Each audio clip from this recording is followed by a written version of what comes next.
Hi Aquarius, welcome to my channel astrol bond tarot. And आज हम reading करने वाले हैं कि आपका पार्टनर आपके बारे में क्या सोचता है। अगर आपके पार्टनर का राइजिंग साइन मून और वीनस है तो ये रीडिंग आपसे मैच करेगी।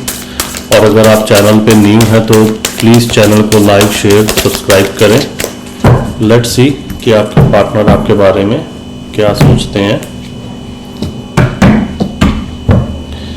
मैसेजेस फॉर partner,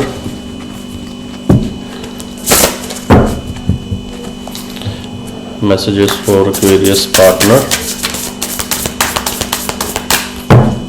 एक और शफल लेंगे, उसके बाद आपकी रीडिंग करते हैं। Messages for Aquarius, okay 1 2 3। तो पहला कार्ड जो एक्वेरियस मेरे पास आया है वो है 2 ऑफ स्वॉर्ड्स। सेकंड कार्ड मेरे पास आया है डेविल। एंड थर्ड कार्ड मेरे पास आया है 5 ऑफ स्वॉर्ड्स का। तो सबसे पहले मैं आपको आपके साइन बता देता हूँ कि मुझे यहाँ पे कौन कौन से साइंस हैं जो ज़्यादा दिख रहे हैं। तो मुझे कैप्रिकॉर्न, स्कॉर्पियो, लिब्रा और जेमिनी, ये 4 साइन मुझे स्ट्रांगली दिख रहे हैं। मेजरली मुझे यहाँ पे कैप्रिकॉर्न दिख रहा है। तो आपके पार्टनर अगर कैप्रिकॉर्न, स्कॉर्पियो, लिब्रा या जेमिनी से है तो ये आपसे रीडिंग जो है मैच करेगी। तो लेट्स सी कि आपके फर्स्ट कार्ड की तरफ चलते हैं, 2 ऑफ स्वॉर्ड्स। तो 2 ऑफ स्वॉर्ड्स से मुझे ये दिख रहा है कि आपके जो पार्टनर है ना वो डिसाइड नहीं कर पा रहे। अब वो डिसाइड क्यों नहीं कर पा रहे, वो एक्चुअली आपको लेके ना बहुत ज़्यादा कंफ्यूज है। उनको ऐसे लगता है कि आप उनके लिए शायद इतना सूटेबल पार्टनर नहीं हो, और आपको लेके उनकी कंफ्यूजन इतनी ज़्यादा है कि जब भी इसके ऊपर बात होती है, अगर आप अपने पार्टनर से फर्दर मूवमेंट या फर्दर स्टेप्स की बात करते हो या फर्दर कमिटमेंट की बात करते हो तो वो एकदम से एक साइलेंट ट्रीटमेंट आपको दे देते हैं। तो कोई भी आपको मतलब कमिटमेंट आपको वो दे नहीं पाते। तो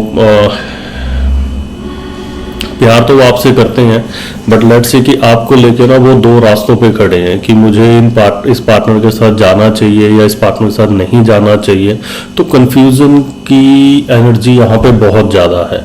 तो उनको जब भी ऐसा लगता है कि जब उनसे कोई भी बात पूछी जाए तो उनको ऐसा लगता है कि मैं अगर इसमें चुप हो जाऊँ या मैं इस सिचुएशन से भाग जाऊँ तो उनको वो ज़्यादा बेहतर लगता है। ठीक है। और 2 ऑफ स्वॉर्ड्स से मुझे ये भी दिख रहा है कि आपके जो पार्टनर है, कुछ लोगों के लिए रिलेट करेगा कि आपके जो पार्टनर है ना एक्चुअली वो एक से ज़्यादा चीज़ों में उलझे हुए हैं। तो या तो ऐसा हो सकता है कि अगर आपके पार्टनर का प्रोफेशनल ठीक नहीं चल रहा तो हो सकता है वो अपने जॉब या करियर के ऊपर ज़्यादा ध्यान दे रहे हैं। अगर कुछ पार्टनर ऐसे हैं कि जो थर्ड सिचुएशन में है, थर्ड पार्टी में है, ये कुछ लोगों के लिए रिलेट करेगा। हो सकता है कुछ के पार्टनर थर्ड पार्टी में हो तो तब वो डिसाइड नहीं कर पा रहे कि मुझे इस पर्सन के साथ रहना है या मुझे इस पर्सन के साथ रहना है। तो ये भी चीज़ें मुझे दिख रही हैं। और आपके जो पार्टनर है वो मुझे ज़्यादा मैच्योर भी नहीं लग रहे। आपसे तो मुझे वो छोटे ही लग रहे हैं और उनकी डिसीजन पावर बहुत ज़्यादा लो है। डिसीजन पावर एक्चुअली उनकी है ही नहीं है, मैं तो ये बोल के चलता हूँ। एंड डेविल कार्ड से मैं बात करूं तो जो आपके जो पार्टनर हैं डेविल कार्ड से, ठीक है, तो मुझे ये दिख रहा है कि आपके पार्टनर को ये लगता है कि आप ना उनसे सिर्फ फिजिकली कनेक्ट हो, आप इमोशनली और मेंटली उनसे कनेक्ट नहीं हो। तो आपके पार्टनर को ऐसा लगता है कि ये जो रिलेशन है ना ये सिर्फ और सिर्फ फिजिकल ही है और इसमें इमोशंस इतने ज़्यादा नहीं है, इतने ज़्यादा इसके अंदर फिजिकल इतना ज़्यादा है कि मेंटल और इमोशनल चीज़ें इसके अंदर है ही नहीं है। और यही चीज़ शायद आपके पार्टनर को परेशान करती है, ये सोचने पे कि मुझे इस पर्सन के साथ आगे जाना भी चाहिए या नहीं जाना चाहिए। पर सवाल ये है कि आपके जो पार्टनर है ना, अगर आपके पार्टनर, मैं बात करूं, ये उन लोगों के लिए है जिनका ब्रेकअप हो गया है और ब्रेकअप को हुए कुछ टाइम भी हो गया है, 1 महीना, 2 महीने या 1 साल। तो मुझे ये दिख रहा है कि आपके जो पार्टनर है ना वो आपके साथ भी फिजिकली काफ़ी ज़्यादा कनेक्टेड है। वो मतलब उनका अट्रैक्शन बहुत है आपकी तरफ, जो मुझे इस कार्ड के साथ दिख रहा है। तो अगर वो आपके पार्टनर कहीं और भी है तो वो स्टिल आपको जो है याद करते हैं, जो टाइम आपके साथ स्पेंड किया उन्होंने टाइम, उस टाइम को याद करते हैं आपके पार्टनर। तो मुझे कुछ लोगों के लिए ये भी दिख रहा है। और 5 ऑफ स्वॉर्ड से अगर मैं बात करूं तो आप दोनों में ये काफ़ी एक टॉक्सिक सा रिलेशन बना हुआ है। तो आपके पार्टनर को भी यही लगता है कि आप इस रिलेशन में उतना अवेलेबल, उतना नहीं है जितना आपका पार्टनर इस रिलेशन के अंदर है। तो ये आपके पार्टनर को ऐसा लगता है कि आप इमोशनली और मेंटली हो ही नहीं हो, राइट, इस रिलेशन के अंदर। और कहीं ना कहीं आप दोनों में ना छोटी छोटी बातें बहुत बड़ी लड़ाई का भी रूप ले लेती हैं। और आप लोगों में जो बातें भी है ना, तो मुझे ये दिख रहा है कि आप लोग एक दूसरे से जीतने की कोशिश करते हो। अगर आप दोनों में आर्गुमेंट होता है तो आप एक दूसरे को सही या गलत प्रूफ करने पे लग जाते हो, रादर देन कि उस चीज़ को आराम से बैठ के लॉजिकली सोच के जवाब दिया जाए। तो जो आपके पार्टनर है, मुझे ये लगता है कि आपके पार्टनर के लिए ये जो रिलेशन है ना, ये बिल्कुल ही हेडेक बन चुका है। और यही कारण है कि आपके पार्टनर ना कंफ्यूजन में है कि मुझे इस रिश्ते को रखना भी चाहिए या मुझे इस रिश्ते को नहीं रखना चाहिए। और बात करूं तो आपके जो पार्टनर है, तो फिजिकली आप या फिर आपके पार्टनर बहुत ज़्यादा अट्रैक्टिव हो इस चीज़ के लिए, बट कंसर्न ये है कि इसमें ना इतनी इमोशनल स्टेबिलिटी नहीं है। ठीक है, आपके पार्टनर इतने इमोशनली स्टेबल नहीं है इसके अंदर।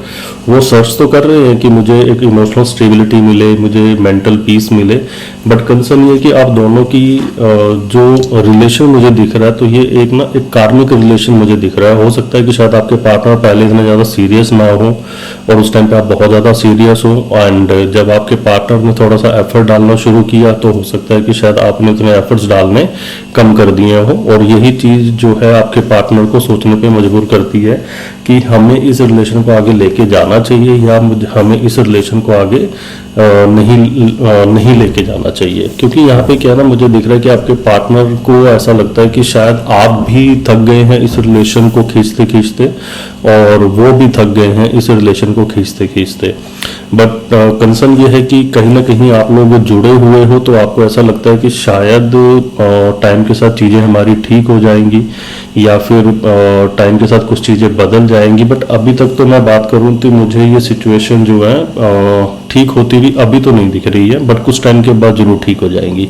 और वो पर्सन जिनके पार्टनर कंफ्यूजन में है, तो उनके लिए मैं यही बोलूँगा कि उनकी जो भी कंफ्यूजन है उसको आप दूर नहीं कर पाओगे, ये उनको खुद दूर करनी पड़ेगी। क्योंकि ये कंफ्यूजन आपने क्रिएट नहीं करी है, ये कंफ्यूजन उनके खुद के माइंड ने क्रिएट कर रखी है। ये फाइट उनके खुद के हार्ट और माइंड के बीच में है।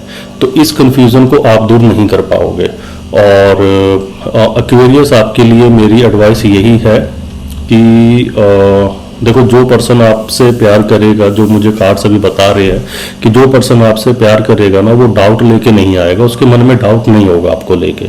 बट ये जो पर्सन है ना, इसके मन में बहुत ज़्यादा डाउट है। ये किसी चीज़ को लेके क्लियर ही नहीं है। ये वो पर्सन है जिसको यही क्लैरिटी नहीं है अपने रिलेशन को लेके कि मुझे इस रिलेशन में आगे क्या करना चाहिए। तो जब तक सामने वाला पर्सन क्लियर नहीं है, राइट, तो आपके लिए मेरी एडवाइस ये है कि आप तब तक अपने आप पे ध्यान दें, आप अपने करियर पे ध्यान दें। क्योंकि जिस तरह का मुझे ये एनर्जी सारा का सारा यहाँ पे दिख रहा है ना, तो मुझे दिख रहा है कि एक्वेरियस, आप इस सब में बहुत ही बैड पीरियड से निकल रहे हो, बहुत ही बैड पीरियड से निकल रहे हो। और शायद मैं ये भी कहूँगा कि आप इमोशनली, फिजिकली, मेंटली तो इस रिलेशन से आप काफ़ी हद तक चीज़ें हार चुके हो। प्लस मुझे ऐसा लग रहा है कि इस रिलेशन की वजह से ना कहीं आपकी जो पर्सनल लाइफ है और जो आपकी प्रोफेशनल लाइफ है वो भी सफ़र कर रही है।